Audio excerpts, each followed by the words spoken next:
Leader of the Fourth Party. Thank you, Mr. Speaker.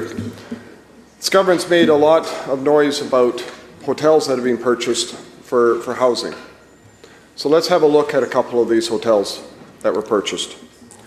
In Prince George, the Knights Inn, which was purchased for $1.1 million, 4 years later was then sold as a part of a housing project for $4.1 million. Nice 400% increase on the project. The individuals involved in this project, Mr. Cotro and Mr. Banipal, were also involved in another project in Prince George. The North Star Inn, which was purchased for $3.25 million, was then sold to BC Housing for $10.5 million.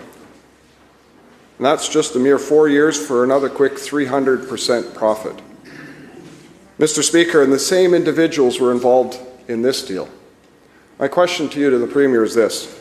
This not only looks bad, it does not pass the smells test. Will the Premier commit today to doing a forensic audit of BC Housing so that the people of British Columbia know that the money is being spent appropriately and that there's nothing inappropriate happening in BC Housing? Minister of Housing. Thank you so much, Honourable Chair, and thank you for the member's question. It is correct that we purchased the North Star Inn. It was an important measure to address homelessness, the encampments that we're seeing in Prince George. We've been working closely with local First Nations, with the city, to ensure that not only are we able to open up more spaces, but in some cases acquire buildings that are on the market that are available to get people in. 120 units. Every time a building is purchased, it follows the same protocols that were in place when that member was in the BC Liberal government. The procedures are, there's appraisals done, there's validation done of the price compared to what's in the market.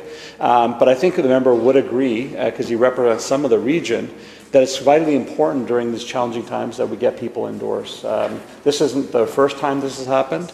Governments have had to go in and purchase buildings, and we do verify through independent bodies to ensure that whatever purchase prices are being used for BC Housing meet what the market is at. Leader of the Fourth Party supplemental. Mr. Speaker, it's interesting, though, that it's the same individuals that are involved in this and making these significant profits. But you know what, Mr. Speaker? It doesn't end there. There's another purchase in Prince George called the Lotus Hotel, which was purchased for purchased for $700,000, and 18 months later was flipped to BC Housing for $2 million. Another quick 300% profit in 18 months. Mr. Speaker, not only did this hotel that was purchased have to be renovated because it wasn't suited, but BC Housing was actually renting this building. They could have just bought it before these people that did the flip bought it. And at that time, it was sold for $566,000. So we've got 3 hotels in Prince George, all with the same individuals involved, all with massive profits, for hotels that also needed to be renovated afterwards. It's not like there was a lot of investment done in between.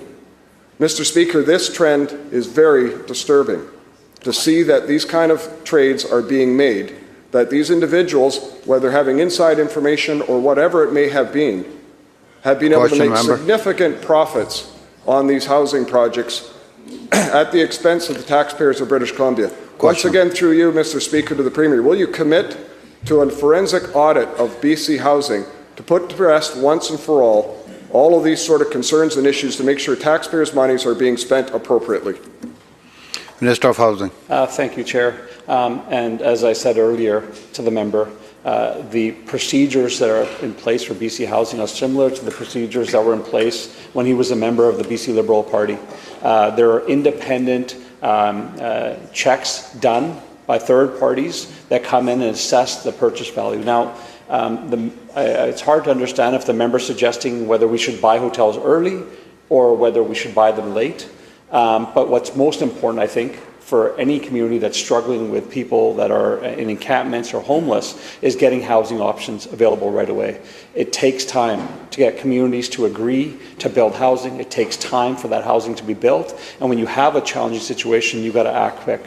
The previous government, when the member was part of the BC Liberal government, they did the same thing, which is good. It should be commended, where they stepped in and moved people in to hotels, acquired buildings to move people in. And we have to do the same when issues like this arise. And so I appreciate the members' interest in wanting to ensure people that are vulnerable get housing. That's what we're going to continue to focus on this side of the House.